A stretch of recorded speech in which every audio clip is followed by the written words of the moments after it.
By the rivers of Babylon there we sat down. Yea, we wept, when we remembered Zion. Remember, O Lord, the children of Edom in the day of Jerusalem, who said, raise it even to the foundation. O daughter of Babylon, who ought to be destroyed, happy shall he be that rewardeth thee as thou hast served us. Happy shall he be that taketh and dasheth thy little ones against the stones. Do you know what it means?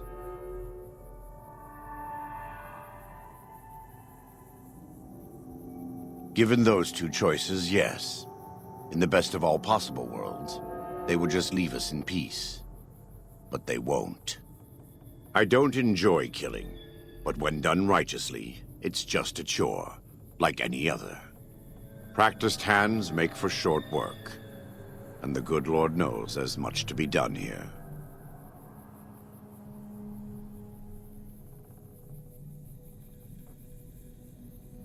Happy are those who do the work of the Lord.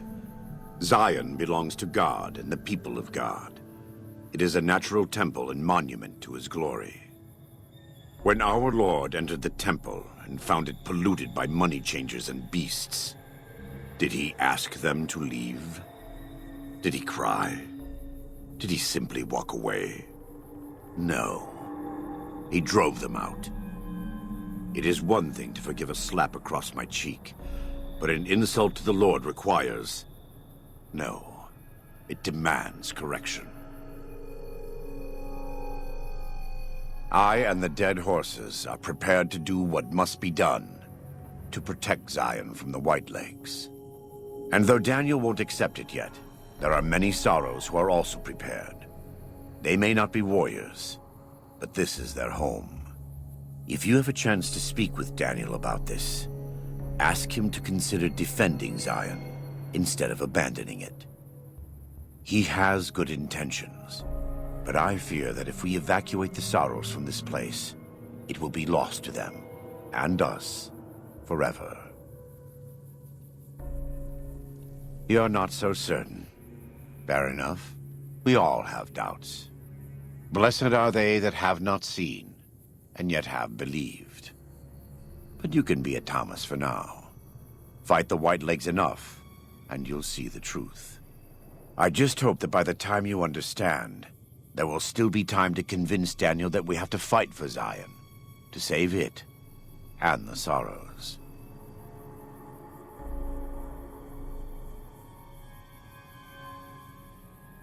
Then as a Gentile, you should find this to be even more beneficial. If the sorrows stay in Zion, you will always have a link to New Canaan. If the sorrows leave Zion, so too do the New Canaanites. What's more, you'll have more Whitelegs coming farther south.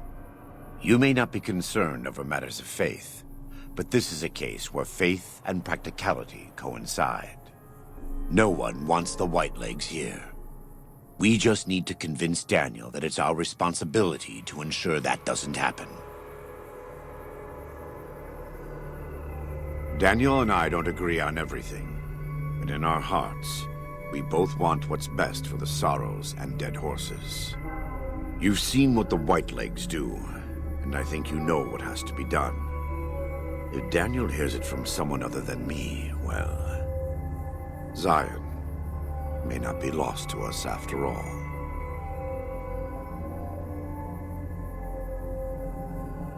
Thank you. It will be for the best. Of course, think on it and look in your heart. The light of the mind alone cannot dispel the whole world's darkness.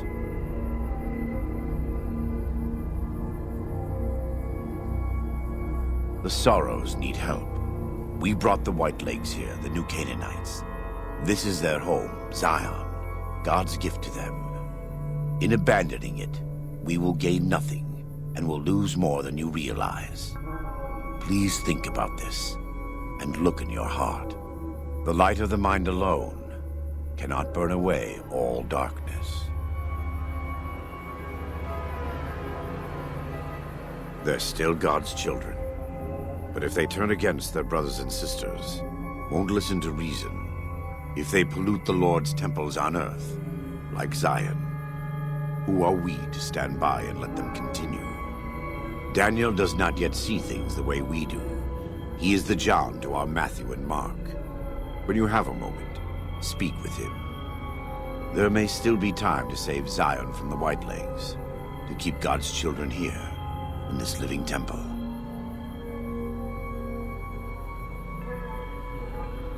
The Whitelegs didn't just force my people out of New Canaan. They butchered everyone who wasn't fast enough to get away.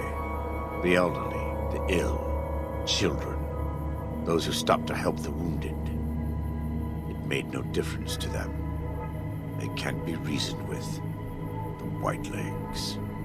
Daniel believes that if we leave, if the Sorrows leave, the Whitelegs will stop. He doesn't understand what this kind of tribe is like.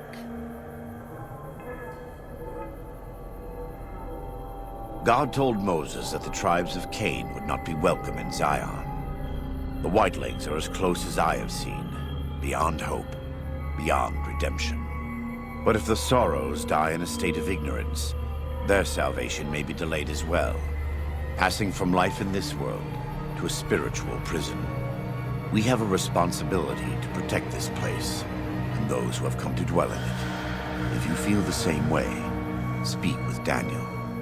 There may yet be time to save Zion from those who are too ignorant to understand what they have come to destroy. Then you must bear witness of this revelation to Daniel. The obviousness of it escapes him. We both desire a non-violent solution to this problem. Where we differ is that only one of us believes it is possible. Speak your heart to Daniel when the opportunity presents itself. There may yet be time to save Zion. Living in willful ignorance is an ugly thing, but God often speaks loudest in the wild places of his creation, like Zion. Zion is a place and a state of being that has been lost to us several times in the past. Each loss is a new fall of man, and after each fall, we weep in strange new lands and dream of Zion. Dream of visiting vengeance upon those who took it from us. But this is the waking world in which we live. There is no need to cry, no need to dream. We can act now and stop the Whitelegs here.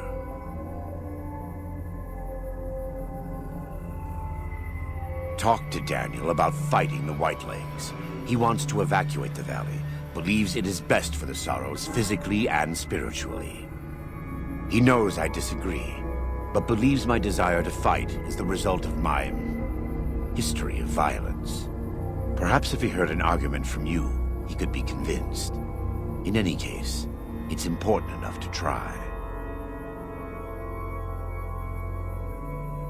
I understand.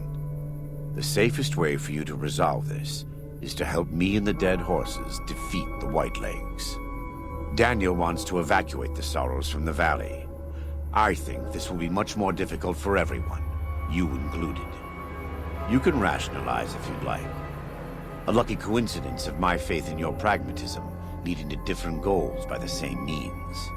But you'll have to help convince Daniel, because I can't do it alone. The good Lord knows I've tried.